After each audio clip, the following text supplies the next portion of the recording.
Since losing that seat, what have you been up to? Now, Mr. Attorney General, this particular provision sounds unconstitutional. But why were there not consultations before moving forward with the proposals? Did they say what will happen when you guys get to St. Vincent? Because there are pressing social economic issues that I would want to address with you. In the hyper-information age of social media, the Bubb Report knows there is more to the story. We have questions and demand answers. We strive to hold the powerful accountable and tell an unbiased, contextual story. You know what happened. We'll let you know why it happened. There is always more to the story. The Bubb Report, streaming every Sunday at 11 a.m. on Facebook and YouTube. So it's not a legal schooling. I know you're sensitive to people schooling you on the law, but I think I can trump you when it comes to the history of Grenada. What you're saying is that this resignation was expected? Would it be fair to say that you abdicated your responsibility by not showing up in Parliament on Friday? We are not aware of the terms of the agreement. But then how can you say the terms are not favorable? You don't know the terms. We love old talk, we love gossip, we love brango, we love all them kind of things in the Caribbean. If I cannot play music, I don't know how I'm going to live. We are borrowing money to pay debt because of corruption, waste, and mismanagement. That they have difficulty with your leadership. Why then are you contesting the presidency? You said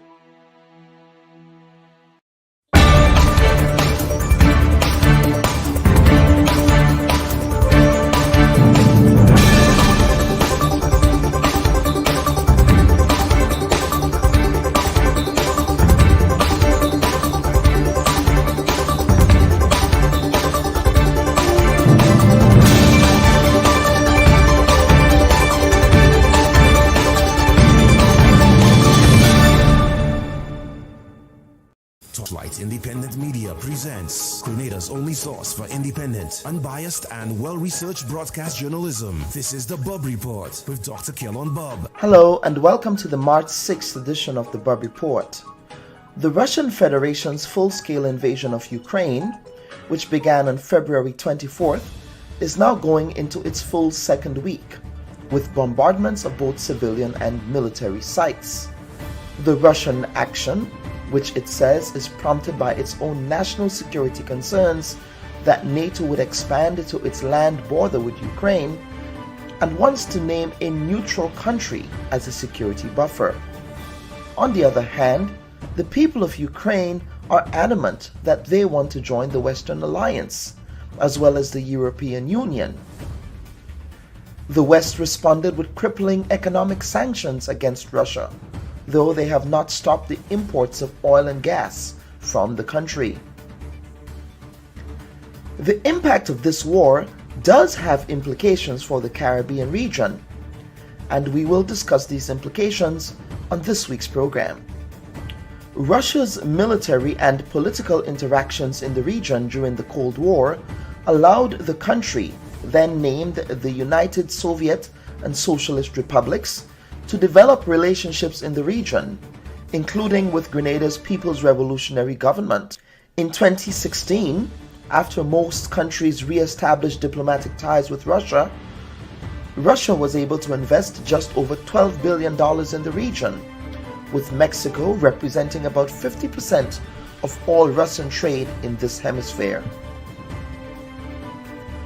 Carriacou also released a statement condemning Russia's unilateral actions in Ukraine and calls for an immediate end to this conflict.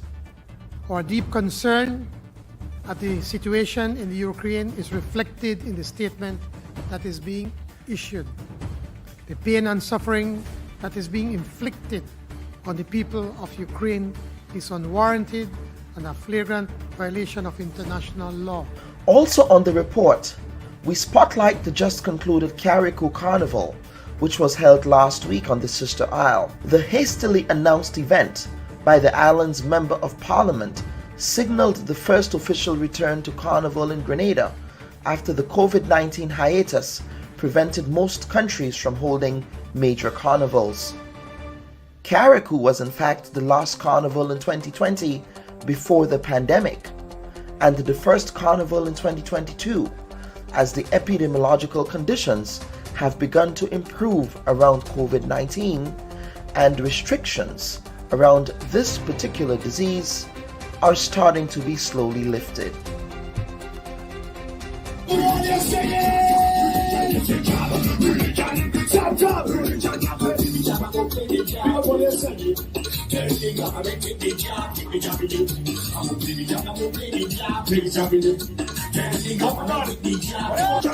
We welcome our guests, Associate Professor of African and Caribbean Studies, Dr. David Hines, Grenada's Ambassador to CARICOM, Arlie Gill, soca artist Pinky Fabulous, Agricultural Extension Specialist Dr. Tessa Barry, and former Vincentian legislator Jomo Sanga Thomas. We thank you for joining us.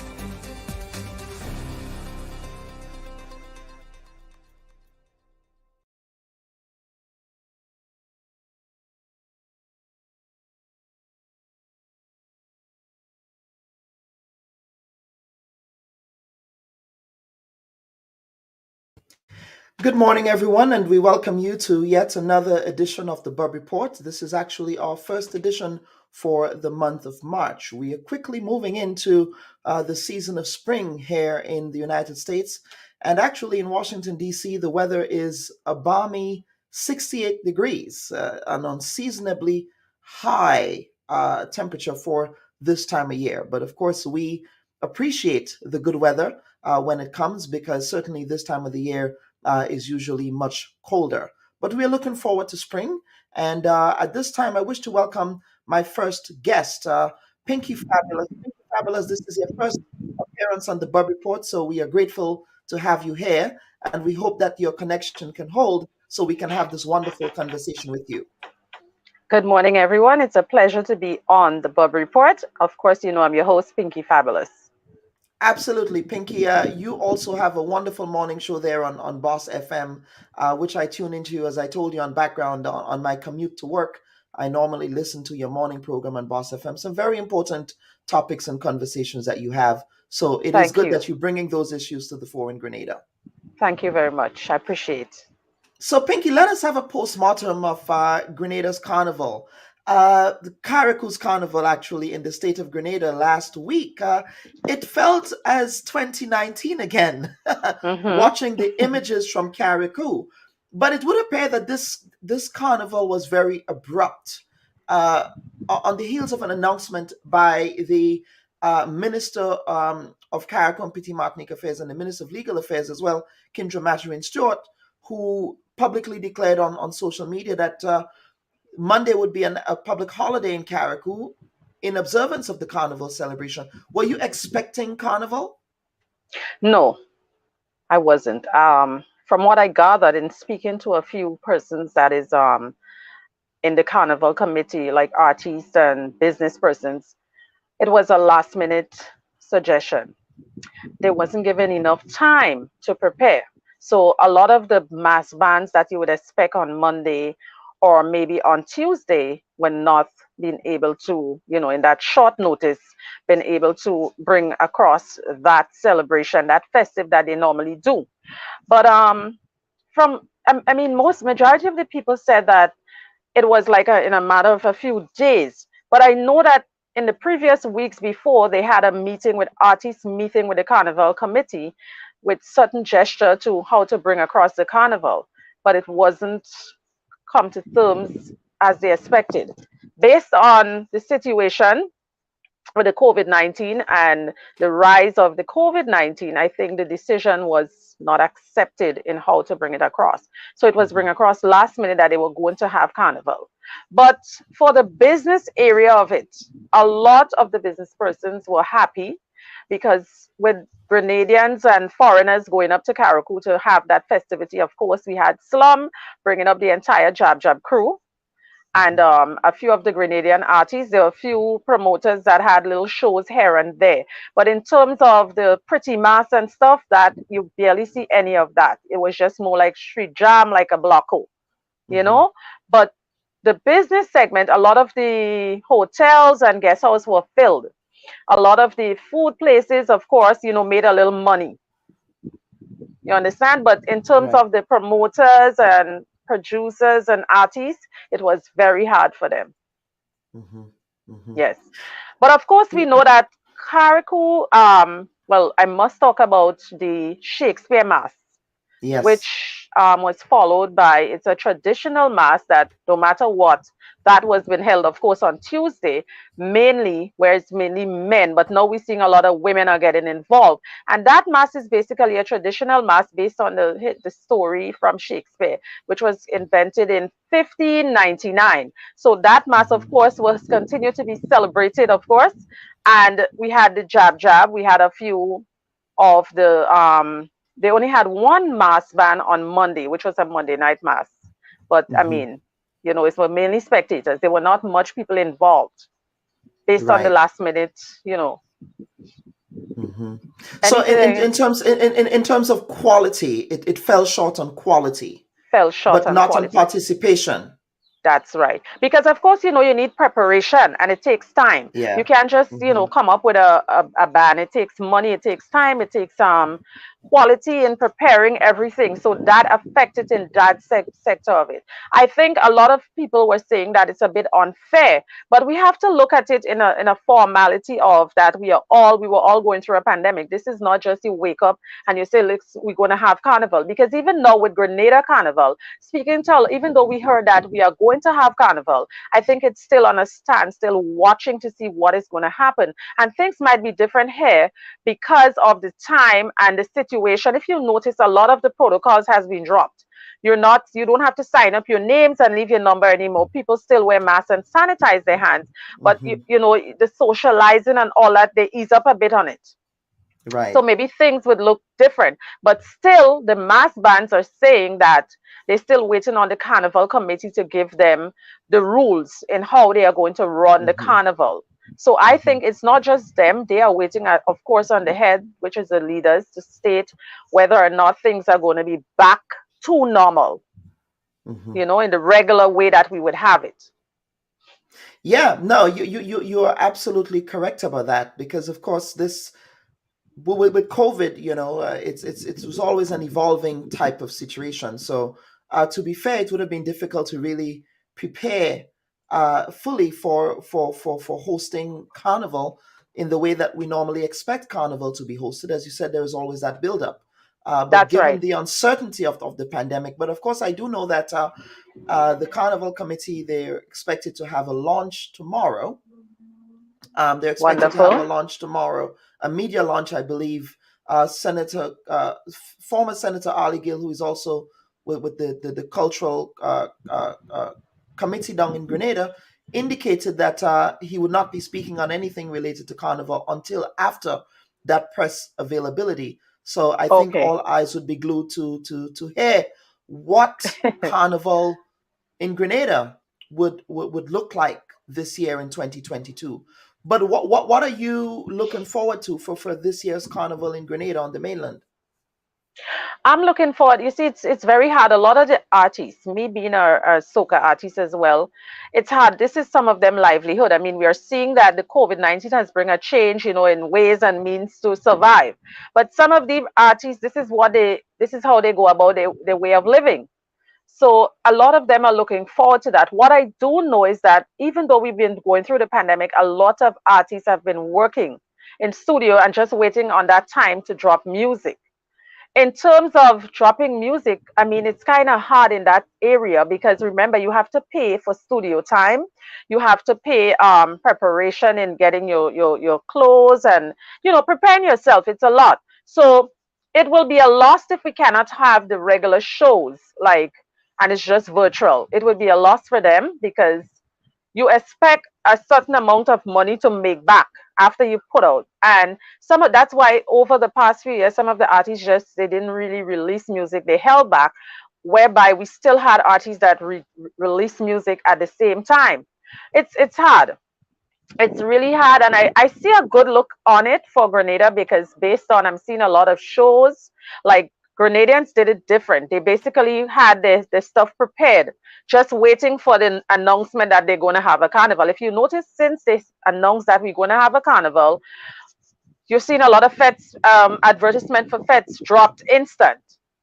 And I like that. You know, people were preparing. People were just waiting on the word. So you've been seeing a lot of, you know, preparation are going on. We just see Wagati launched an ad stating that he's going to have something for the kids for Easter, which is mega post promotion. We're seeing Golden Promotion announce that she's going to have Juve in July, I Am Mass, and all these feds. And people are looking forward to it. You can tell people are frustrated. Over the previous week, we noticed that they had a show at the Fox in Big Yard, and the outcome was grand, that they had to shut down the fed because there was not enough room to, you know, accommodate all these people. People are frustrated. People just want to free up. You know, it's something that we were not accustomed to, being locked down. It's a total different look on it. So I think people are looking forward to hearing what, you know, the association would state tomorrow, please God. You know, the backdrop is that COVID is still around, although the epidemiological picture is slowly improving, which is a good thing worldwide. So it would be interesting. I know that Trinidad also had a carnival. Well, they call it a showcase. It's a showcase type deal with different pods. They had different pods and they had people controlled. Now, I don't know that you can control jabs. So I don't know how that's gonna play out in Grenada. You would not going to have pods. I think it would, because if you notice in Carriacou, there were not really restrictions. The jab ban was just open and free. I think people are just stating that this is COVID-19 is something that we have to deal with, and it's something that is not going to be going away for any time soon. So people are just saying, hey, let's just live. You know, but at the same time, we have to think about our families because, you know, you just never know. You know, it's really tough on the government, on the organization. It's really tough on the people.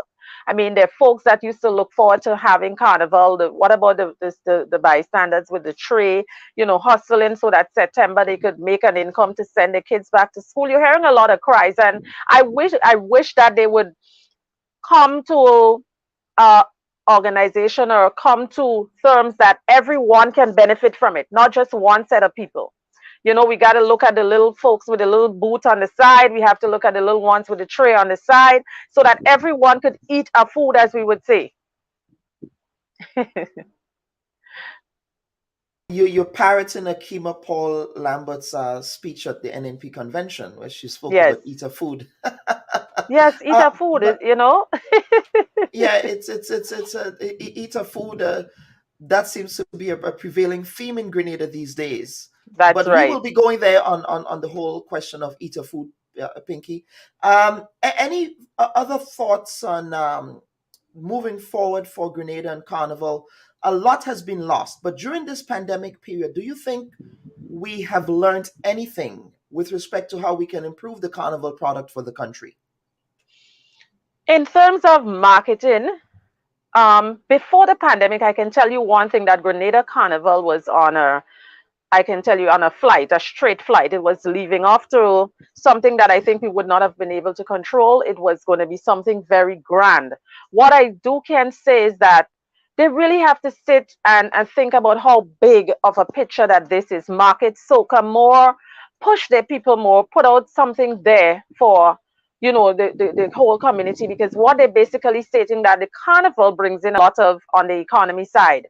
So they really have to sit and take that serious. It's not just tourism, but, you know, agriculture, all these different areas. I don't just want to speak about carnival, because when you put everything together and it climax together, it is one. Because if you have agriculture, if you have the food and all that comes with carnival. When tourists comes to visit, everything comes together at the same time. So they have to look in areas of that in how to market, and different areas how we can benefit from that. With the hotels, you know, I think more around carnival time, they should have more things like street food, different things, because that's the time when a lot of people visit Grenada. So that also comes under tourism. That also comes under how a tourist would go back and speak about Grenada, the experience, not just the pretty mass, not just the jab. And what we are seeing now a lot is that they're doing a lot of all-inclusive. Not everyone could afford that. if you understand where I'm coming from. Yeah. Not everyone can afford. I think we're following a pattern of Trinidad, and as we realize things are going by, everything changes as the years goes by, and big up to the promoters, but at the same time, you have to think about the small man on the side. Yeah. They need to look into the artists, there's a lot of areas, and I think they should really sit together, not just putting out the word what they have in plan, but get the people that are involved, like the producers, the promoters, the small man on the side, not just the big names, and sit with them, have a meeting, and hear word out from everyone, the voices of everyone, and then come to a realization and come to a decision in how they are going to prepare for Carnival and market Carnival, because it's a big thing. If you realize now we are going to have a lot of visitors, I don't know how they are really going to manage that based on how they bring down the with visitors coming in. A lot of people are looking forward to coming to Grenada for Carnival. So this is something that they really need to communicate, not just sit amongst themselves, but they need to communicate and get involved as a body of one people with the people that are involved, the promoters, the producers, the artists, the man on the street with the tray, the little bars, everyone, because we all benefit from it. Yep. And let's get to some viewer comments here. Jose Onesto is saying last week there was a preschool in Certez that had young people, the young ones playing a little mini juve, beating buckets and dancing on the streets of Certez. Pinky, did you see that? Did you see No, that? I did not see that. But what I can tell you about the juve and the jab is something that you have to realize. People are taking this jab thing is a big thing now. It's a big thing in Grenada. People are taking it serious. And this is something that I think, because they stated that we are now having a carnival. If you have noticed over the previous 2 years, even when they did not get permission to play jab, people were out on the streets. This is something that they take very serious. And it's something that a lot of people are not educated about, why we play jab, the history of jab. What is jab? Some people see it as a devil thing, but it's not. It's a historical thing, just like Carriacou has their Shakespeare Mass. It's a history. This is something of part of our culture. We are different. It signifies Grenada, jab. So we need to educate people more about that, put it out more. We need to market these things more and keep our culture. Don't sell off everything. If you understand what I'm saying, this is we thing. Not everyone would like it. Not everyone would celebrate that, and we have to respect that. But at the same time, it makes it a unique part of Grenada. Correct. This is what I would say to the. I have to choose my words very carefully. Careful, I know. About the idea that jab is the devil thing and whatnot.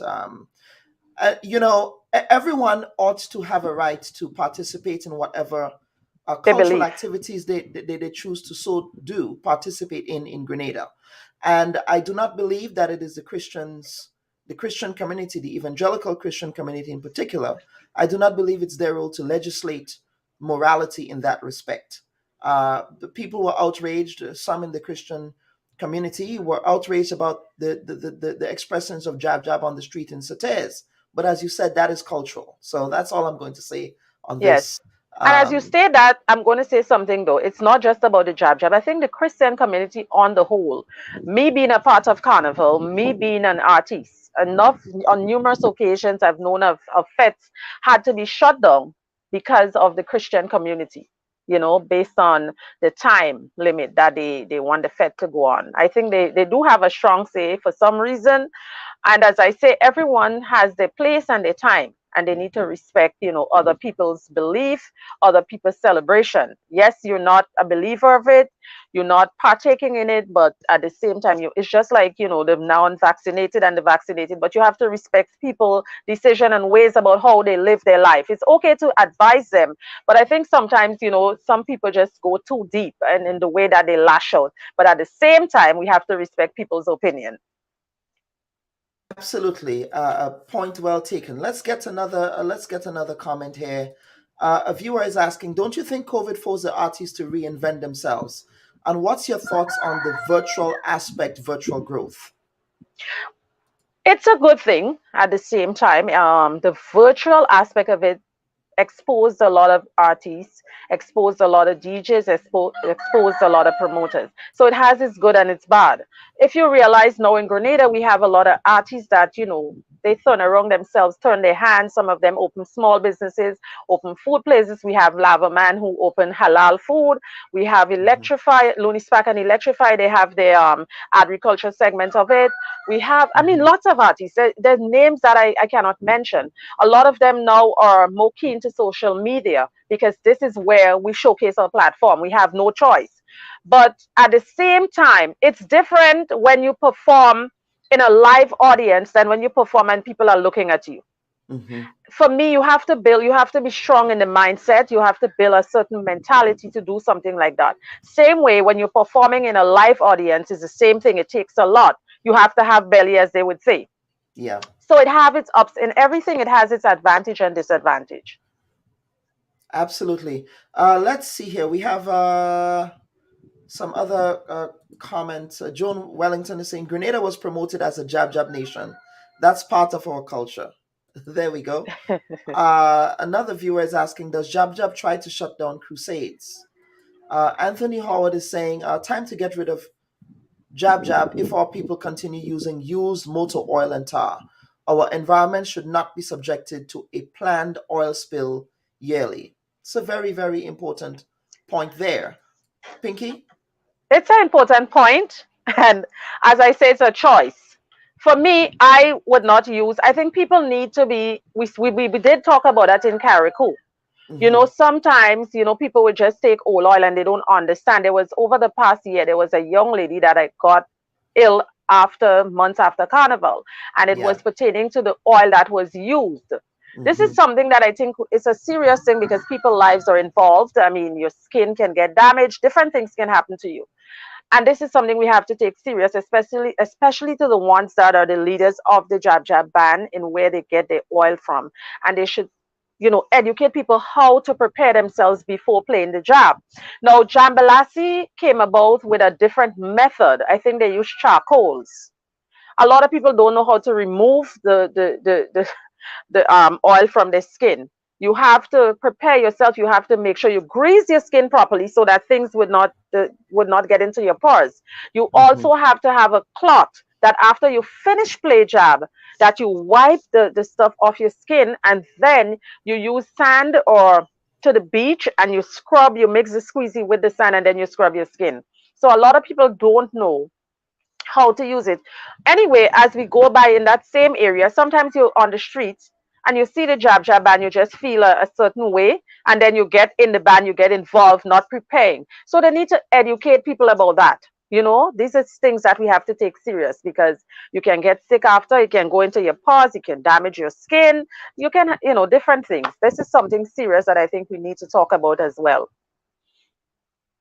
All right, we have some other comments here. Kennedy Phillip is saying, give Slum a visit to see how he does it. I was impressed. Yes. All right, Jason Guevara Williams is saying, the charcoal is a negative. Burning of coals releases emissions. But what I think they mix it with something, you know. They don't just use the raw charcoals. The raw charcoal, okay. They mix it down with Vaseline and all these different things. Right. And David Seals a comment that I showed earlier, but he's saying, we had 2 years to plan and did nothing. Let's see what they come in with this year. Pinky, your thoughts on that?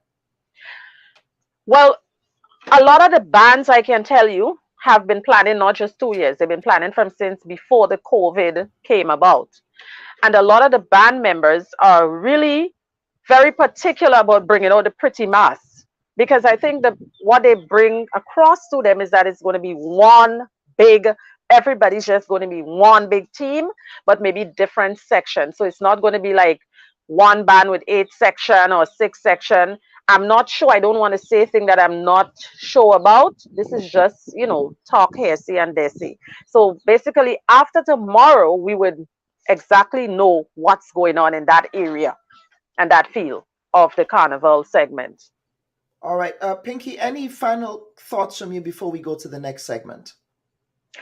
I must say, I myself is looking forward to carnival. I want to big up all the artists, all the promoters, carnival committee, all the police and you know, people in that area and fields. And before I leave, I want to say, guys, we are really, yes, we all excited to celebrate, to have a good time, but at the same time, we are not out of it. We have to wear a mask, sanitize our hands, have fun, have clean fun. And if you're going out there to celebrate Carnival, to have a good time, no, please don't walk with weapons.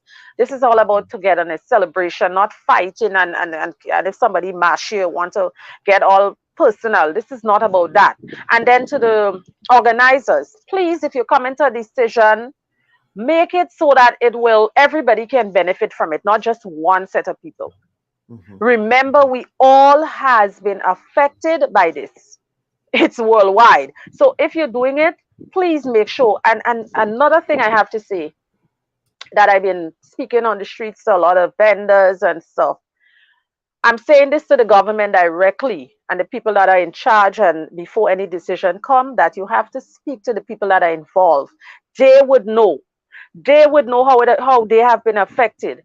Please hear their voices. It's not just one set of people. Listen to what they have to say and come to terms with your decision so that everyone can benefit from it. This is all I have to say. And that is a very important point about consultation, not for the sake of consultation, but consultation that really reflects the views of the consulted. I think that is a very critical point that needs to be made, because governments talk about consultation. It sounds good on paper, but what does that process look like when we have that final end product? How much of that consultation is resulted in a final product that reflects those who are consulted? So that's a very important point. I trust that you would be involved in a lot of the planning, so all the best to you on that. Thank you so much. And I must say it was a pleasure being on your show. I must say thank you so much, for hearing my voice. Of course, anytime you're ready, you can reach out to me. There are a lot of artists I'm going to speak to after tomorrow. And of course, I'm starting a new program on the Boss FM show coming around to that Carnival area in the depths of things, get into the depths of things. So guys, we are going to stay together, work together as a team. And I must say, Kellen, you're doing a wonderful job. I appreciate that greatly. I really You're welcome. appreciate that. You're welcome. I'm trying to help, to contribute. This is my way of giving back. I'm not one of those people who would stay on the sidelines and complain about the state of journalism in Grenada without trying to do something about it, to the extent that people would learn from what I'm doing. Wonderful. That's the ultimate goal. Big up to your team. Very professional, I must say. And I'm same as you said, I'm doing the same. My voices are out there based on my experience, based on things that I see are going on, so that, people can hear and look into it to make things better, fix everything, because we are one. We are a body. We make up Grenada, so our voices need to be heard. Absolutely. Have a blessed evening. Absolutely. Thank you again. You have a wonderful Sunday. And viewers and listeners, just a programming update. We did announce last week that we were going to be having the NDC caretaker candidate for the Carriacou and Petite Martinique constituency. That's Mr. Tevin Andrews. But our programming demands required a shift in how we dole out these caretaker candidates. As a result, the next caretaker candidate will be Mr. Tevin Andrews, but that has been rescheduled until the 20th of March. We did reach out to the NDC team, informing them of our change of programming due to latest developments that are taking place in the news that we also needed to cover. But they will be back on the 20th, and we would be straddling the series of caretaker candidates. And of course, that segment has not gone away.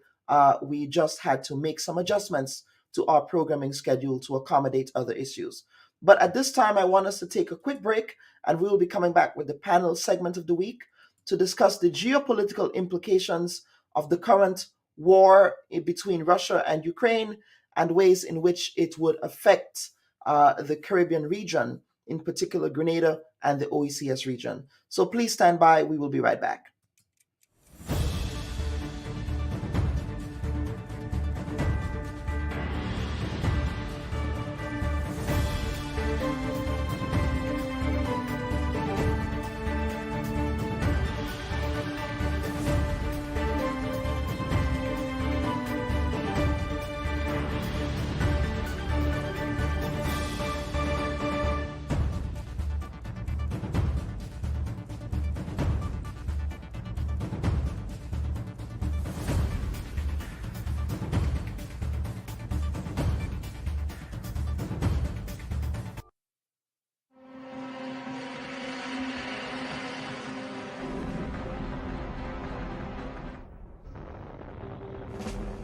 Shortly after the end of World War II, the Soviet Union and the United States began a struggle for global supremacy.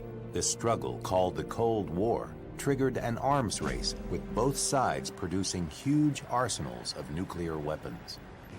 In the spring of 1962, Soviet Premier Nikita Khrushchev found a way to move Soviet missiles just 90 miles from the United States. He used the communist nation of Cuba to achieve his goal. Only a few years earlier, Fidel Castro had seized control of Cuba and established a communist dictatorship. He asked fellow communists in the Soviet Union for military and financial aid. Cuba's revolution had alarmed the United States, and that alarm turned to panic when Castro let the Soviets build nuclear missile bases on the island, just 90 miles from Florida. For Americans, that distance was too short for comfort. Khrushchev sent ships loaded with nuclear missiles and supplies to Fidel Castro in Cuba. Communist movements and rebellions were spreading around the world, particularly in Central and South America. Khrushchev wanted to show these countries that the Soviet Union was just as powerful as the United States. In just a few days, missiles on Cuba were pointed at America. President Kennedy wanted to find a way to remove the missiles without starting a war with the Soviet Union. The president decided to cut the island off from the outside world. The United States Navy set up a quarantine or blockade to keep Soviet vessels out. But unbeknownst to the United States, 4 of the approaching Soviet warships were submarines armed with nuclear-tipped torpedoes. Khrushchev at first refused to respect the quarantine or remove the missiles from Cuba. He gave Soviet submarine captains permission to fire their nuclear torpedoes if they or any Soviet ship was threatened. The crisis was growing. Kennedy and Khrushchev were on the brink of nuclear war. And then the unthinkable happened.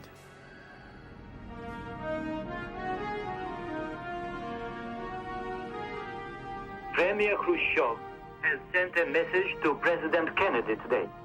The Soviet government has ordered the dismantling of weapons in Cuba, as well as their crating and return to the Soviet Union.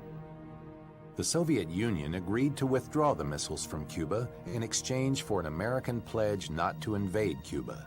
In an additional secret understanding, the United States agreed to eventually remove American missiles from Turkey. The public breathed a huge sigh of relief, believing a nuclear war had been narrowly averted.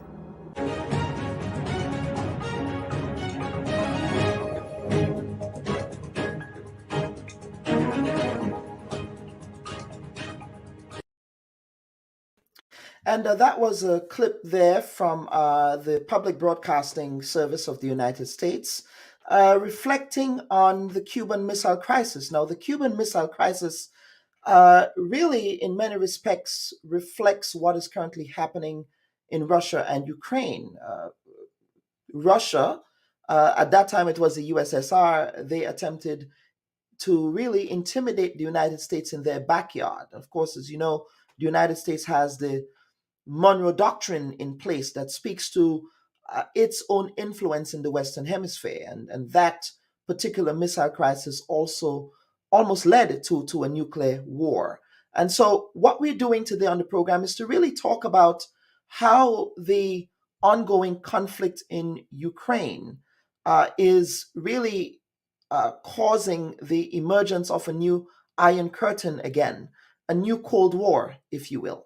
And here to help me make sense of this particular crisis and how it would impact the Caribbean region are Senator, I keep calling him Senator, he's a former senator, but he's Grenada's ambassador to Carriacou. That is His Excellency Ali Gill. I have Mr. Jomo Thomas here, who is a former Speaker of the House of St. Vincent and the Grenadines, who also has his ears appeal to what is happening geopolitically, as well as Dr. Tessa Barry.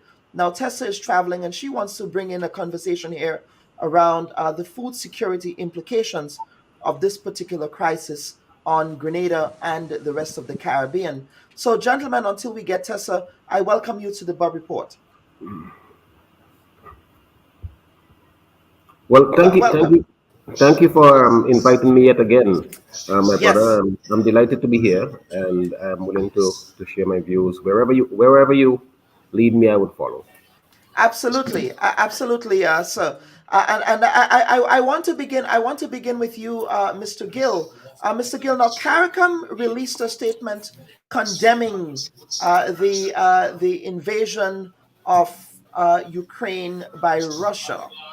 That is against the backdrop, though, of increasing Russian interest in the region. So, outside of that statement released by CARICOM, what other diplomatic measures would CARICOM be taking to ensure that CARICOM safeguards its own interests in this geopolitical battle? Thank you very much, Kellen, for inviting me once again to your program, and I am delighted to share the same platform with Brother Jomo from St. Vincent and the Grenadines, who is well schooled on these issues. I've read quite a lot of his articles and listened to his commentaries. Well, Kellen, I'm not the spokesperson for CARICOM, but allow me to re-emphasize the position of CARICOM, which has been consistent throughout, in the sense that we support the United Nations Charter, the principles of self-determination and non-interference in the sovereignty of nations. That, in every essence, is the bedrock of the United Nations Charter and the United Nations principles. And we condemn, in no uncertain terms, Russian invasion of Ukraine.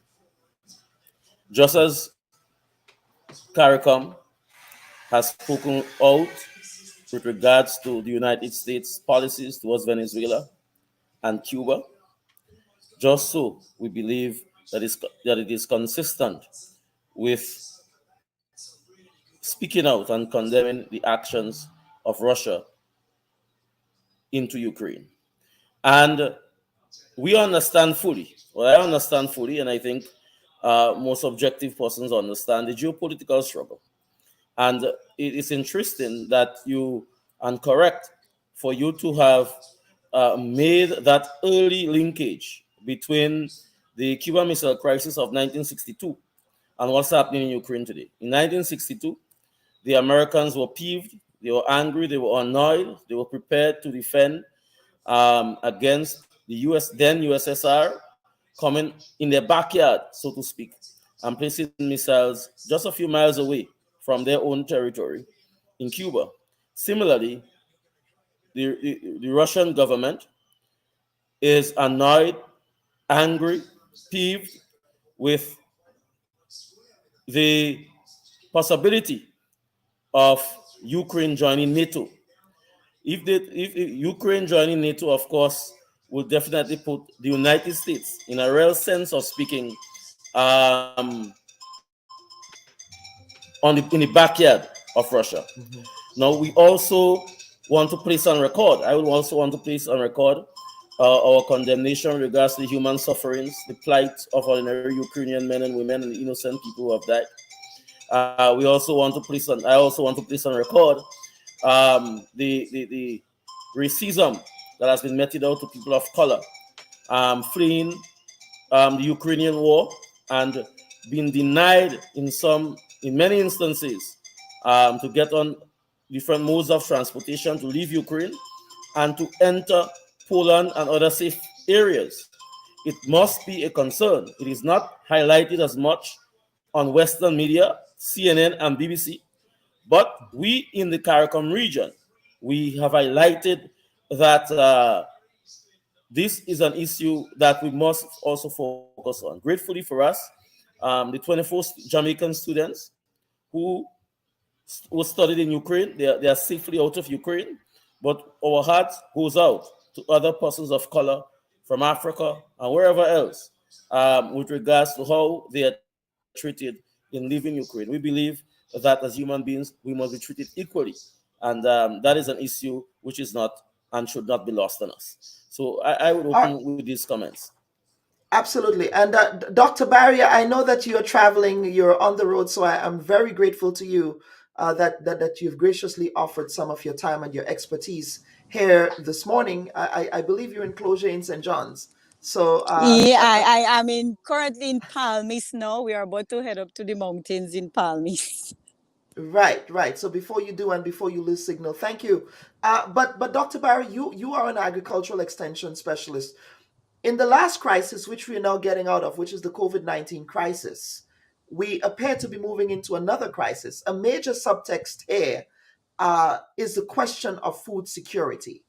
And several agronomists in the region have been sounding the alarm that this particular Russia-Ukraine crisis would have a direct impact on food security for the Caribbean.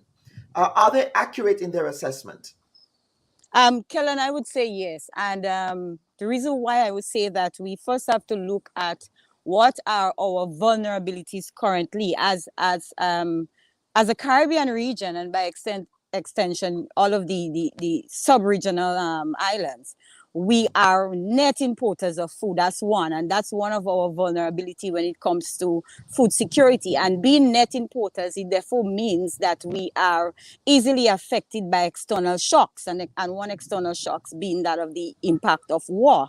Second thing in terms of our vulnerabilities, that as you just alluded to, we are now, we are actually currently in a pandemic, and we are still feeling the effects of the negative impact food security from the pandemic, in terms of loss of jobs, closure of our borders, and so in terms of importation of foods. The third thing is that in terms of our vulnerabilities, our dependency on energy, on fuel. And that's another thing that would directly impact our level of food security. And I can go into details probably later on as to, how fuel, I'm sure many persons would know the direct impact of increased oil prices on our food supply. Mm-hmm. And then fourthly, we basically have to speak about our input supplies and where we get most of our input supplies from in terms of production, for crop production. Most of our fertilizer, and so Russia, Ukraine, quite a significant percentage of the input supplies come from this part of the region. So just looking at it from that, you can see that all of the pillars of food security would be directly affected. So we're talking about food availability, food access, even food utilization and food sustainability would in some way be severely affected. Mia Motley, Prime Minister of Barbados, she would have alluded to that, and she would have spoken to, having some safety nets currently. The question then is, how long will these safety nets last? Considering what is going on now with Ukraine and Russia, it's fluid in that we don't know how long this war is going to last, and we don't know how long our current safety will be as it relates to food security. So from judging from those vulnerabilities as a region, I would definitely say that we are or would be directly impacted by what is happening with Russia and Ukraine. Now, can you expand a bit on these inputs? Now, I suspect you're talking about raw materials. What kind of raw materials do we import from the Russia-Ukraine region that we need as part of whatever manufacturing outputs that we engage in the Caribbean? While we may not have import directly from them, other countries who we import from, and I can't really speak to some of these countries, no, but in terms of the fertilizers, like for example, our phosphorus or potash, etc., it comes from this part of the region, and these are things that we use significantly. We do not produce these things ourselves. They come from the European region. So the NPK that we use so extensively as fertilizers. Yeah. And that's why it's quite significant that as a region, we ought to find alternatives to fertilizers, alternatives to what we input in our crop production to assist us in terms of ensuring that we are not so dependent upon these supplies. Added to that, Kellen, Dr. Bubb, as it relates to food security, we have to also think about the cost of wheat and a lot of supply of wheat. And wheat is so significant for many of the things we have our staple diet, like our pasta or or flour, etc. Those things in terms of importation with cereal, etc. We import a lot of that, and the region being a net importer of food, it is significant in terms of the effects it would have on us, food security. It's disheartening to know that we're now reeling from this current crisis that we are in terms of the pandemic, and we are now entering into another crisis, because that war, it would be a crisis for us in relation to food security. So imagine coupling these two effects, that of the war and that of what we have currently experiencing with the impact of COVID-19. We have to be concerned, and very concerned. And what do you do in situations like that when you're depending, as you said, we're such a huge net importer of food? How do we mitigate against what is expected to be another global supply crunch, especially a supply crunch in the context of raw material? It's unfortunate, Kellen, that we as a region, I would say we didn't take heed to previous shocks and previous external shocks and the effects it would have had. Or even if we take heed, we are currently not seeing the effects of what we would have done in terms of ensuring that we probably are a little bit more self-sufficient in some ways, in terms of increased productivity for us, and in terms of alternatives to what we import. So, for example, I was reading an article re our dependency on wheat, where when we have other inputs here that we can substitute. So we need to look into these areas such as substitution. So we can use our cassava. We can use. I know we have persons who are creating flour from these local crops. That we should have put those safety nets in place prior to having being in a position now to have the effects, the severe effects on, from what we would coming off of this crisis. So I think even in relation to the fertilizer and so, I mean, we have the opportunity here where we can create our own types of fertilizers and inputs that could be beneficial to our crops. And just recently I was speaking to a colleague of mine, a friend of mine, and I think he's listening now, on what we can do with the sargassum seaweed and how it could be beneficial to farmers as a fertilizer. And these things, we have to find alternatives to the synthetic fertilizers, so that we are not so dependent upon these input supplies coming out from outside. And those are just just a few of many of the things that we can actually do relative to ensuring that we secure ourselves a little bit more. I mean, we cannot get away from the fact that we do have to import. Another thing we can do, Dr. Bob, is the trade amongst us as a region. We can improve our inter-regional trade, that we exchange with each other, we buy from each other, we purchase from each other. Those who have the niche markets in some area, they become the major suppliers, and then we continue trading with each other as a region, instead of depending on extra-regional trade as much as we do. So those are some things that we can do to counteract some of these shocks, that these external shocks that we are currently experiencing. Absolutely. Tessa, thank you for that insight. Jomo, let me bring you back here. And, it's interesting because we are seeing again the Western Hemisphere come into focus. And the reason I'm saying this, I'm going to share with you an article from the New York Times that was published last evening. On their page, and it speaks to a meeting that U.S. officials are currently having with the regime of Maduro in Caracas. The headline is, U.S. officials travel to Venezuela, a Russia ally, as the West isolates Putin. The trip is the highest level visit by American officials to Caracas in years, driven by a desire to separate Russia from its remaining Latin American allies. And to me, this highlights the role that the Western Hemisphere, the region, would be playing in this current crisis, especially as the United States might be on the hunt for natural resources from our hemisphere again. Your thoughts? Well, Kilon, I think it goes to the long-standing view articulated by a British diplomat, in the 17th century, about having a permanent interests and no permanent friends.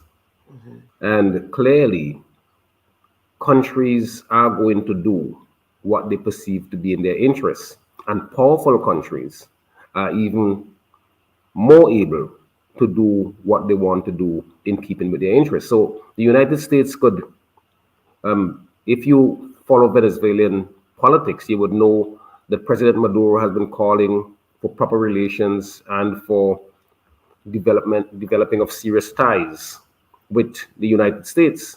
The U.S. has shunned that.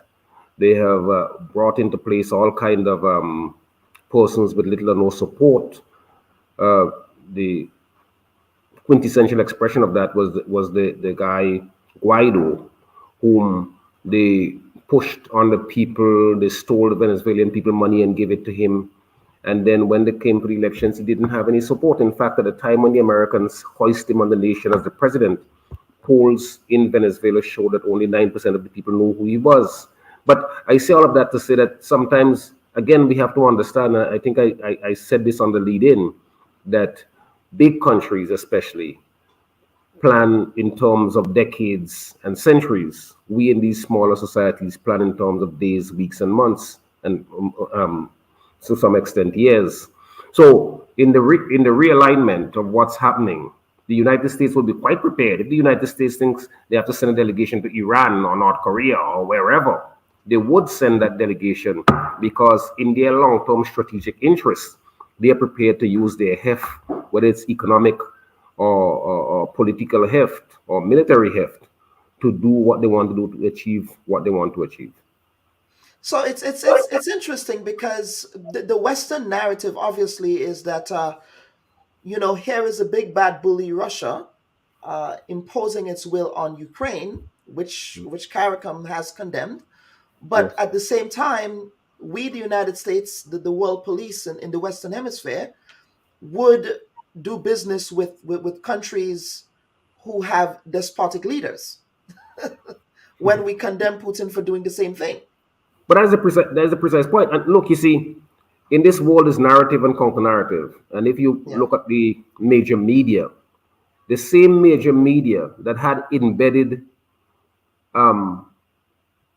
journalists in American invading force in Afghanistan and Iraq are now cheerleading what the Americans call the Russian, and properly call, I think, the Russian invasion of the Ukraine. So the kind of condemnation we are seeing in the media now for Russia's invasion of Ukraine, it is not the same kind of condemnation we saw for the American invasion and occupation of Afghanistan, of Iraq, of the NATO assault on Libya, and the assassination of President Gaddafi. So clearly, they are prepared to do whatever they need to do. Because if you take this contextually, and there was a very good piece in the newspaper, I think in New York Times, in the Washington Post yesterday or the day before by Henry Kissinger, former celebrated Secretary of State of the United States. And he talked about the historical connection between the Ukraine and Russia, going all the way back to the 15th, 16th century. And for a hawk like Kissinger, I think Kissinger is strategic, however, in his thinking, and has said, whereas Putin and the Russian leadership need to allow for all levels of economic cooperation with the Ukraine from Western societies, Kissinger was of the view that, look, because of that close connection, you have to understand and allow for Russian sensibilities. It must be remembered, that part of this conflict, we can go all the way back to the 1990s, 1991, 1992, at the collapse of the Soviet Union, because then, before the Soviet Union collapsed, there was conversation between the Russian leadership led by Gorbachev and the American leadership led by Baker, Secretary of State Baker, and President Reagan And one of the understanding they had then was that the Soviets would pull out of East Germany and allow for the destruction, the removal of the Berlin Wall, and that the U.S. would not move 1 centimeter beyond then. When in 1992, when Yeltsin emerged as the president, the Americans then said to Yeltsin and the Russian leadership, the conversation we had and the agreement we had was with the Soviet Union, but the Soviet Union is no longer an entity, and we didn't make that agreement with Russia. And they allowed, by 1994, when President Clinton became the president of the United States, they allowed for all of these countries that had formerly been members of the Warsaw Pact and Eastern European socialist countries. They allowed for all of them to join NATO. And what has happened now is that the Russians are saying, I heard my friend Adley saying that they are now at the Russian back door.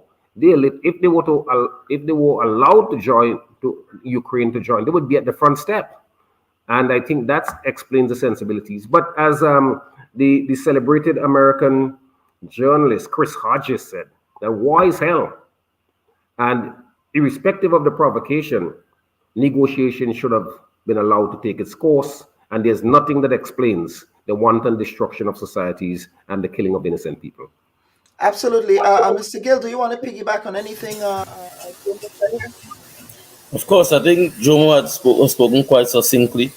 Front door, back door, front step, back step. The point is that you're right across the Russian border, and Jomo had articulated briefly the recent history coming at the end of the Cold War. Just to speak briefly as well as to comment on what Dr. Barry spoke to earlier on, it's not just the issue of the source of raw material, but also the transportation. We appreciate American registered airlines and vessels and so on. We're not allowed to move through the Russian airspace and maritime area and vice versa, right? So you're talking about transportation cost of moving food and other essentials will rise as well as the fuel prices. So that has a direct impact on the cost of food and the cost of other materials to us here in the Caribbean region. Apart from that, one have to appreciate that just recently too, and you spoke with regards to a high-level delegation of the United States visiting Venezuela.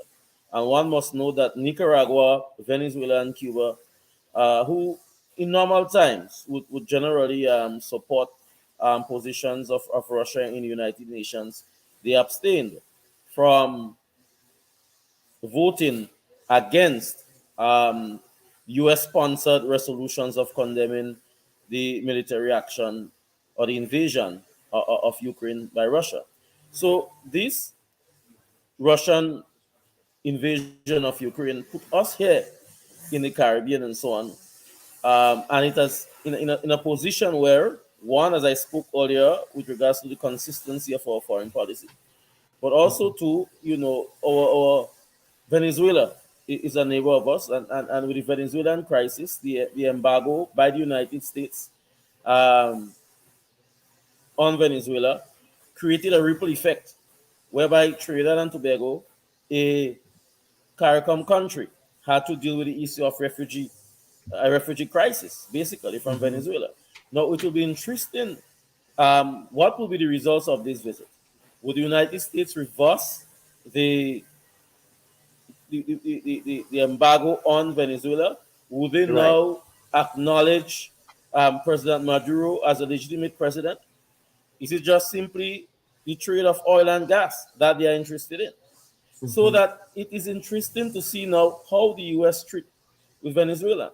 At the same time, while we condemn the human sufferings in Ukraine as a consequence of the Russian war, what too are we saying?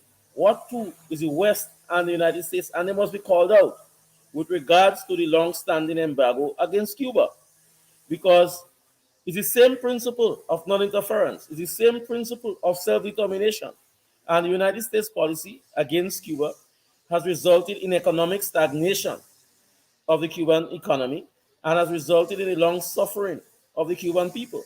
And we in the Caribbean knows only too well what a great friend, what a great ally and of service the Cuban government and people have been to us here in the Caribbean, from health care to education and other strategic areas of our national development that Cuba has paid for. So that this Russian incursion into Ukraine, war invasion into Ukraine, really puts to the fore of how the West and the led by the United States, deal with other international conflicts. The Palestinian question must never be forgotten. You have a situation where the Palestinian is a system of apartheid, basically, in Israeli-held Palestinian territories. We need to resolve the Palestinian question as well. So I looked at football this morning. You see, in all of the Premier League games in England, the Ukrainian colors are on display. People are standing and clapping in solidarity of Ukraine. When are we going to have that sort of show of support for the Palestinian people, who not just a month ago or 2 weeks ago or 3 weeks ago continue to suffer the hands of the Israeli armed forces, where innocent men, women, and children are killed? So the issue of a two-state solution and the issue of the Palestinian questions, that also needs to be addressed by the United Nations and the international community. And the United States and the Western countries must be called out. So I am of the considered view, Kellon, that this Russian invasion of Ukraine must be used as an opportunity to highlight the other areas of suffering of people in the world. Syria, Libya, they have destroyed the Libyan society, really, and removed President Muammar Gaddafi.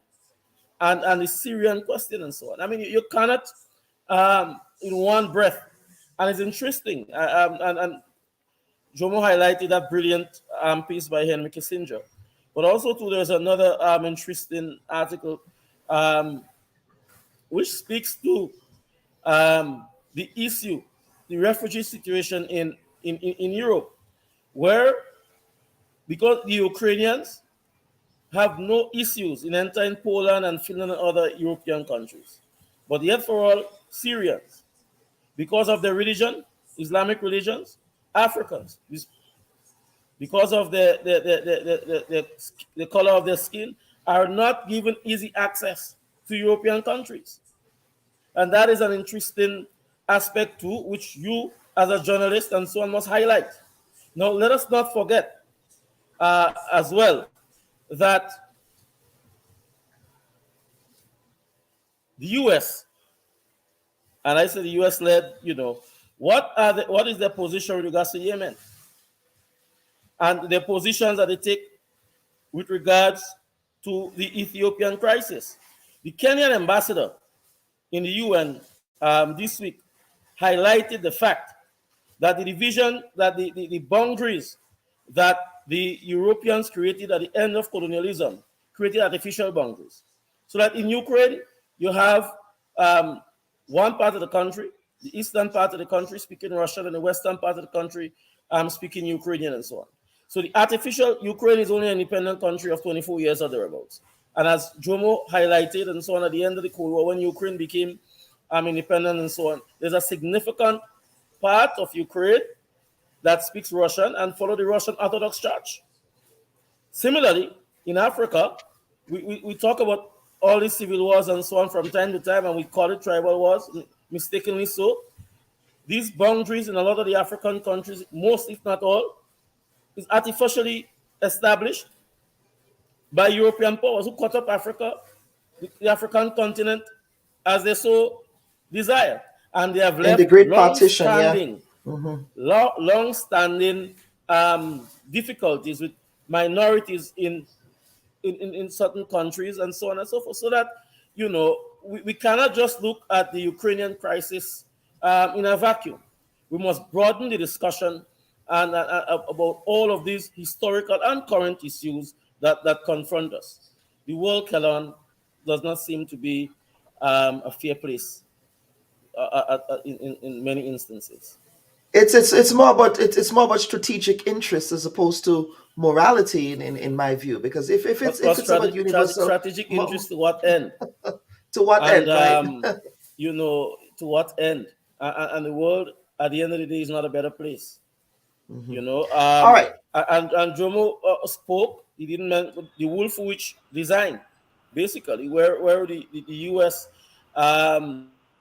would not allow a rival superpower, basically, and that has been at the heart of the disagreements and so on with China and Russia in particular, who, in some respects, China in particular, has the growing economic power, and evolving military power to stand up to the US, and Russia, of course, as a major nuclear power.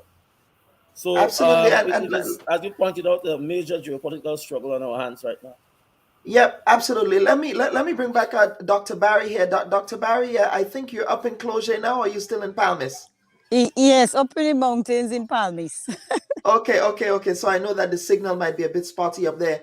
Yes. But let us talk about sanctions. Now, the Western Hemisphere and the European allies, the West, meaning the United States, Canada, most of the United States and Canada, as well as the European allies, doled out a series of sanctions on Russia that bans a lot of American companies and so on from doing business with Russia.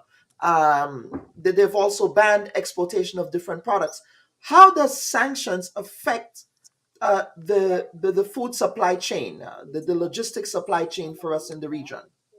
Well, it affects it significantly, and Gil would have alluded to it earlier on. It's not just about the source, but when we identify trading with these areas, a lot of the raw materials that are used in some of the other products that are exported, to other parts of the region would come from there. So putting sanctions on them means therefore that you cannot trade with them. If you cannot trade with them, you therefore have to find other sources of those raw materials, which would probably significantly impact on the prices, the increase on the prices of those raw material, or scarcity. We talk about the supply and demand, the aspect of supply and demand in economics. If you have scarcity of the raw materials needed for the other products, then therefore it would definitely impact prices.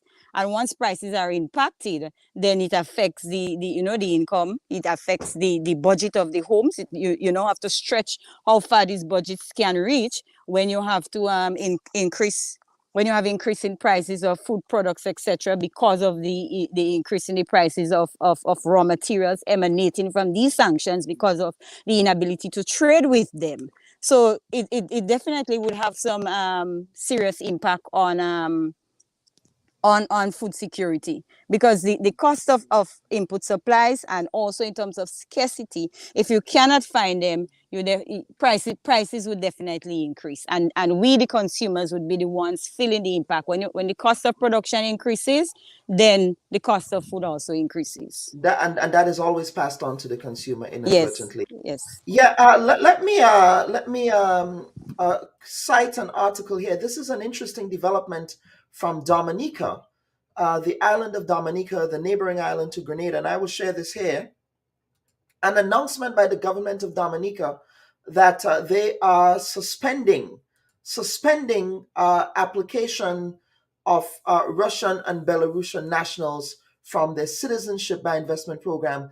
This is a letter, a memo that was published by the coordinator of the Dominica CBI program, Emmanuel Nathan, to authorized agents of CBI. And it states, in light of the ongoing conflict in Ukraine, the government of the Commonwealth of Dominica is suspending the processing of all new applications from Russians and Belarusians with immediate effect. This measure is geared at safeguarding the global community and the integrity of Dominica's citizenship by investment program. All authorized agents are kindly requested to disseminate the information outlined above to all relevant parties. Please contact the Citizenship by Investment Unit for any queries that you may have regarding the aforementioned. His Excellency Emmanuel Nathan, Coordinator. Now, we will be watching this space to see what measures other CBI countries would be taking along those lines with respect to the CBI program. Grenada does, in fact, also have a CBI program as well. And before I go back to Mr. With the three panelists here, there is another article that I want to share from Western media here, that's from CNN, which speaks to how the Ukrainian conflict would affect airline travel. And what essentially the thesis of this article is that air travel will be returning to a Cold War era type of footing where airlines would not be expected to pass over Russian airspace. And that would inadvertently cause airline tickets to be much more expensive. It would also cause air travel to be much longer. But Mr. Curtin, I'm saying Mr. Curtin, Mr. Thomas, I want to get back to you. The impact of sanctions. Now, we've seen American sanctions on Cuba to the extent that it affected us significantly in the Caribbean, in the rest of the Caribbean. I don't think the impact was as significant to us in as much as it was significant to Cuba. But what about these Russian sanctions? These are significant sanctions, American sanctions, European sanctions in Russia. How do you see this impacting us, especially against the backdrop of the Russian investments that we are seeing in the region now? Well, I think the impact is going to be of some magnitude. The sanctions against Cuba were more targeted and directed at Cuba, but Cuba is a relatively small developing country. Russia is a major player in the international arena. So the kind of sanctions which they are directing, the kind of curtailment of transportation and so on, the movement of produce and crops, the blocking of the SWIFT cash payments facilities that Russia formerly had with Western societies, all of those, I think, are going to have a major impact. I think that we can clearly see a development where oil prices, which had started climbing even before the invasion, would continue to climb and climb swiftly, which would have a negative impact on our economic performance. We're also going to see a rise in the cost of living. That was rising over the last year too. That's going to continue to rise. I think we're going to also have a constant progressive rise in inflation, which would impact on our people. But, you know, it is amazing how these things happen, because I was reading a book recently by the former Undersecretary of the United States under President Obama. I can't remember his first name now, but the last name is Rhodes.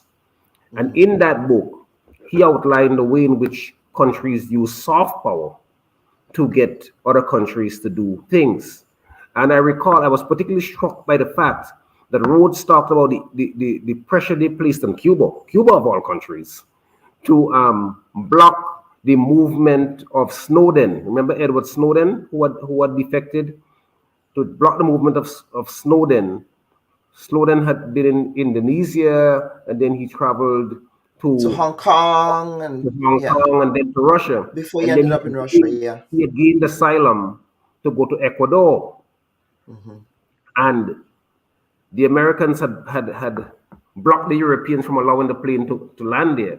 And then through their electronic surveillance, they found out that they were going to take a Russian plane that would go directly from Russia to Cuba. And the Americans, Obama and the others, got in touch with the Cuban government to get the Cubans to deny entry of the plane. And what was that intended to? One is that they were able to use that kind of pressure, but two, they turned around and said that Snowden was really a Russian agent and he wanted to stay in Russia. I say all of that to say this: the kind of movement you may be seeing, which may be reflected in what Dominica just did, or what other countries across the region may well be forced to do, may come from soft pressure from these big, powerful countries. And that may have a major impact. There was a question I think Atlee Gill talked about in terms of morality. major countries do not deal with morality. You may recall in the 1991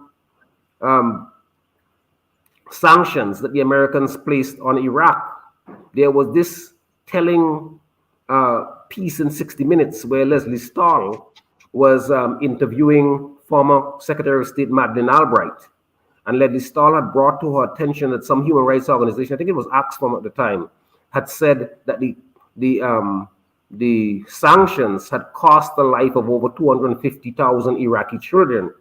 And Leslie Stahl asked Madeleine Albright, well, what she thought about that from a moralistic standpoint.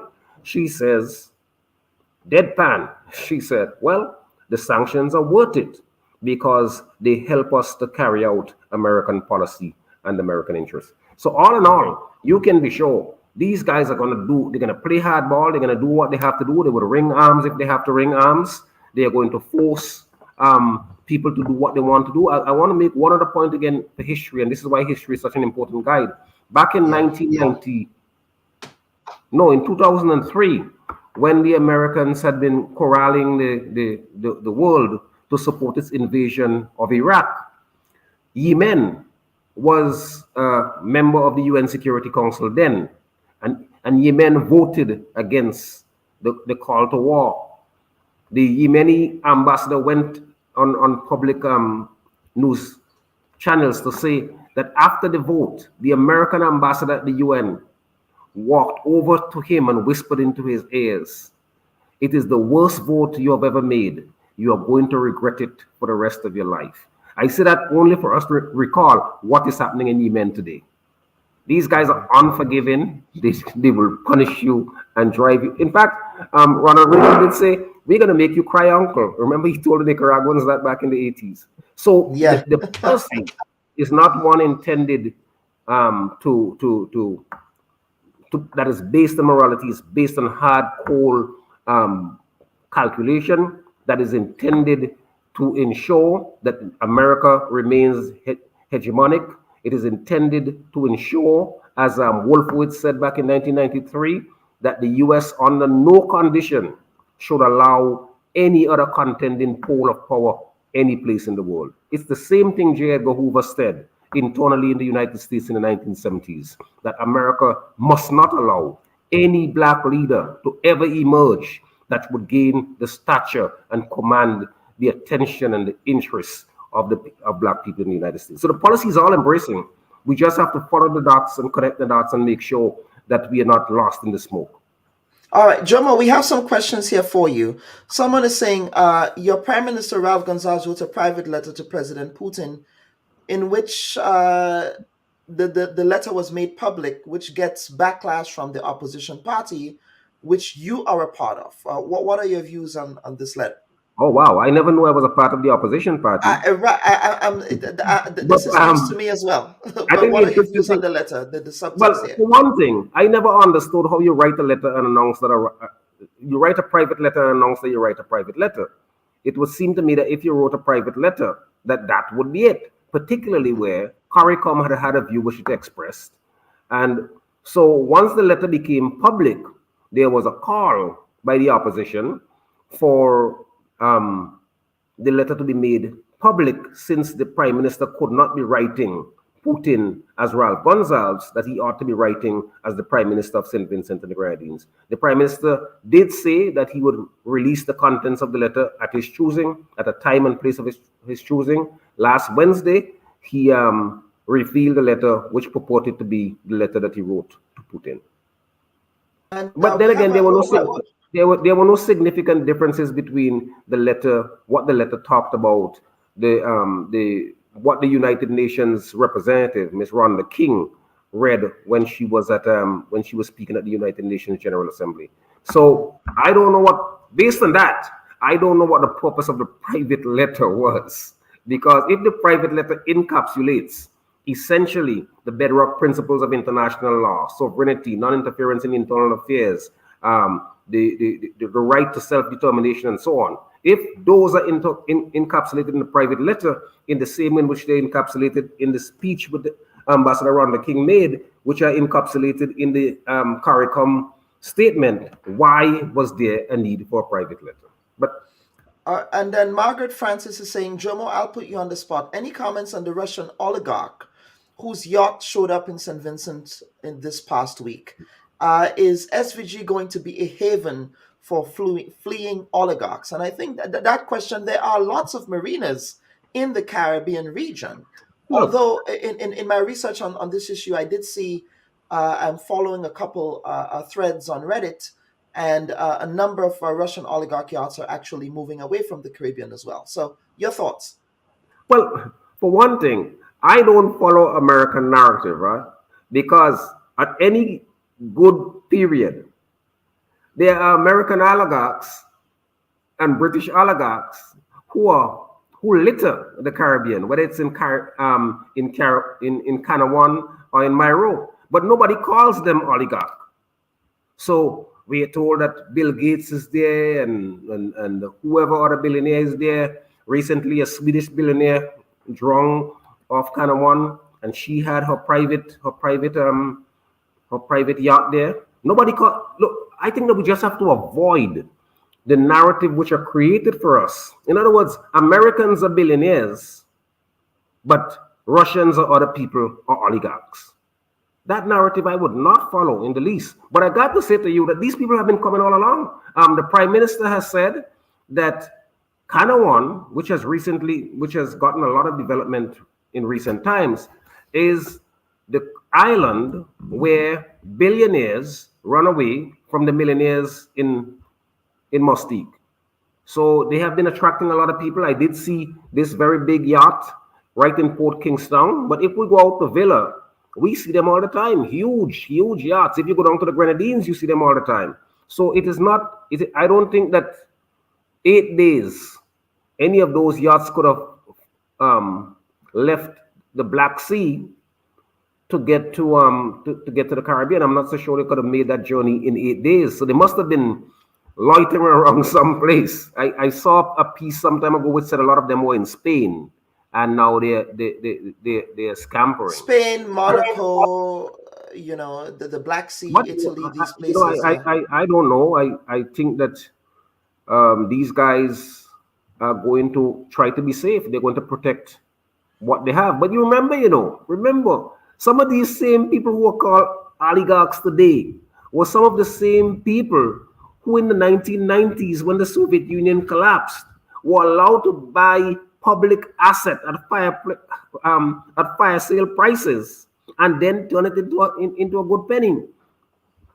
Important national Russian asset was siphoned off to these guys, and now because the Americans were supporting them in their primitive accumulation of asset belonging to the people of Russia, and now they're being derogatorily described as oligarchs. So I don't know. I just think that we have to keep our eyes open. We have to watch where we're going, because as Malcolm X said 5 decades ago, if we're not careful, the newspapers and by extension the mass media would get us to like those persons whom we really should not be liking and hating the persons that we should.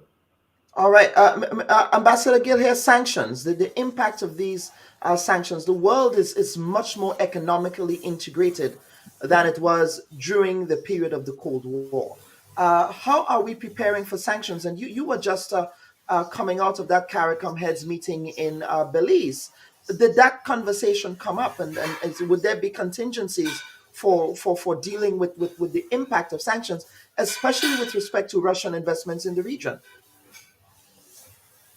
Kelon, the Russian-Ukrainian question occupied a tremendous amount of time by our CARICOM heads. And as small developing nations, it is not something easy for us to grapple with in the region. And Dr. Barry spoke extensively with regards to food security. And I believe that in the press conference after the heads meeting, the CARICOM region would have learned of this food security initiative led by the passionate, articulate, and dynamic president of Guyana, President Ali, in 2025. Obviously, we're not in a position yet to really deal with to really say that we're in a position of food security here in the CARICOM region. But I believe that the CARICOM heads do have a serious initiative on the table to deal with the issue of food security. On the issue of economic sanctions, Kellan, you ever hit somebody in your life? Even if you hit somebody, you know your hand burn you. In other words, economic sanction on Russia does not only affect Russia, it affects the West as well. In a real sense, we are at the end of the winter, more or less, as you spoke of in your opening remark. But Russia is the greatest supplier of oil and gas to Western Europe, and it affects them. I mean, they have all sorts of sanctions, but they're not affecting the supply. They're not sanctioning oil. They're not sanctioning oil and gas. And yeah. they have cancelled the second main pipeline from Russia with regards Germany, with regards to gas. But it will affect Europe and European banks and European institutions. And Jomo put it succinctly. I mean, just echoing him is good enough. In sense of, look at Roman Abramovich, the owner of Chelsea. He's now referred to as a Russian oligarch. He purchased Chelsea Football Club and has pumped millions of dollars into Chelsea Football Club. And of course, it has tremendous economic spin-offs in London and in the UK. And throughout the Western world, in the US, in Britain, and all over Europe, these so-called Russian oligarchs has made tremendous investments in European businesses. In fact, that is why they are moving now to freeze these Russian assets. If these Russian assets if they were not all over Europe, they would have nothing to freeze. So they have benefited tremendously, as Jomo identified, in the fall of the Soviet Union and so on and so forth. So that they cannot really, in good conscience, speak about these oligarchs and so on. And I agree with Jomo. Jomo, in the sense that these superpowers already care about morality. Even if you were to agree with former Trinidad Prime Minister Basil Pandey that politics have a morality of its own, even if you want to redefine morality, there is no way one can associate morality with U.S. and Western foreign relations and policies. So that, yes, Kellan, the economic sanctions, and you have to contextualize that in a real sense, because we are maybe in the tail end of the COVID pandemic, and we know of the economic impact that COVID has had on our economies. So even even before the economy have rebounded, we are now hit with another economic crisis that will naturally flow from this Russian-Ukrainian crisis. How much can we then, as small developing nations, as a small region, cushion the impact of the sanctions and the economic fallouts of this crisis, coupled with the COVID economic crisis? Will be best, an economist will be in a best position to answer these economic questions. But as a lay person, with regards to the fields of economics, one can only imagine, as Dr. Barry pointed out, with regards to the agricultural impact and so on. You have just identified an article with regards to the issue of transportation. There is no doubt that as long as the Ukraine crisis continues, the Caribbean will feel more than a pinch, basically. As the old saying goes, you know, they catch a cold and we sneeze as a result. So there's no doubt. But it will be interesting to hear our leading Caribbean economists and so on detail these economic fallouts for us here in the region. Absolutely. And gentlemen, I want us to come up for a quick air, and then when we come back, we would close the program. So please stand by. So it's not a legal schooling. I know you're sensitive to people schooling you on the law, but I think I can trump you when it comes to the history of Grenada. What you're saying is that this resignation was expected? Would it be fair to say that you abdicated your responsibility by not showing up in Parliament on Friday? We are not aware of the terms of the agreement. But then how can you say the terms are not favorable? You don't know the terms. You know, we love old talk, we love gossip, we love brango, we love all them kind of things in the Caribbean. If I cannot play music, I don't know how I'm gonna live.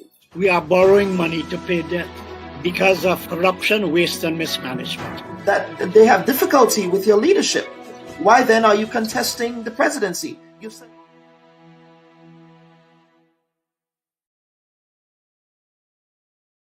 All right, welcome back, viewers and listeners. As a programming note, next week we will be treating with issues of crime and punishment in Grenada, looking at issues of crime in the country as part of the panel segment. And we will have a surprise guest as our first spotlight guest for next week. So please stay tuned for that. But gentlemen, I want to bring you back here for some closing comments. I'm going to start with you, Mr. Thomas, some closing comments from you gentlemen as we close the program today.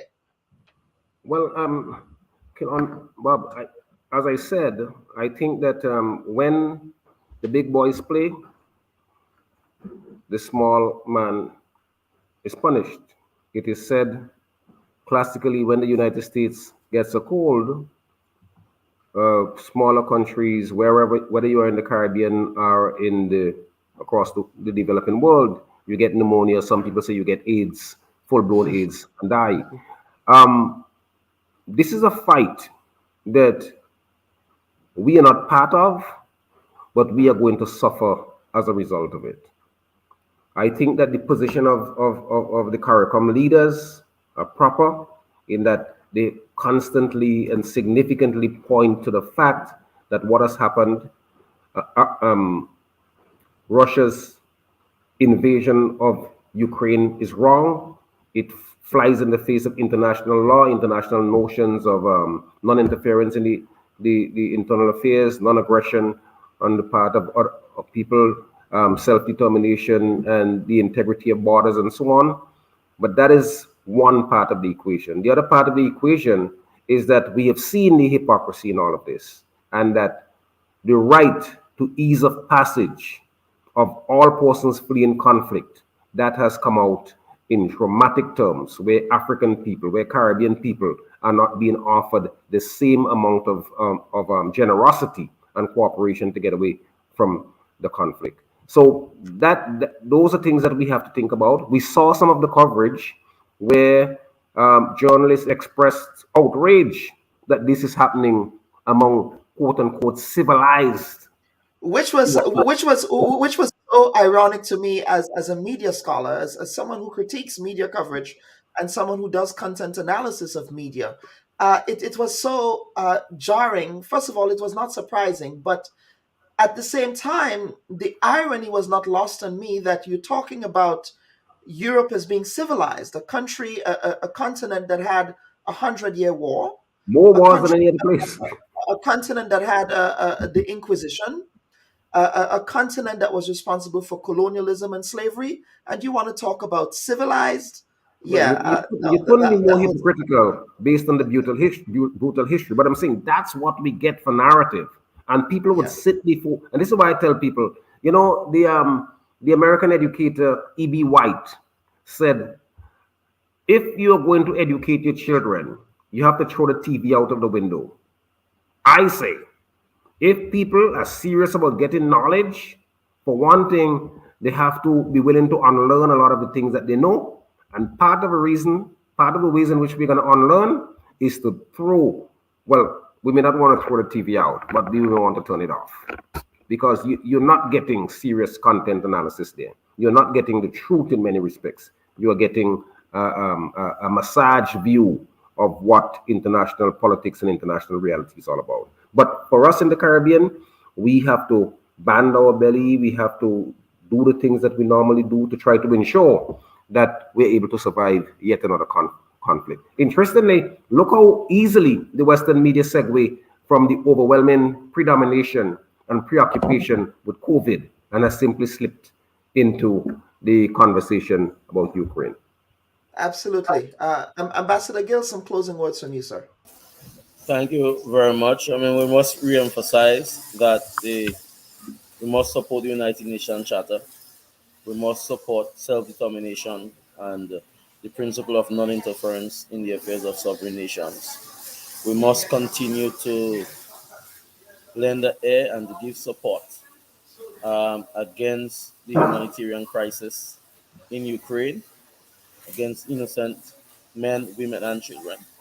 But if nothing else, this Ukrainian crisis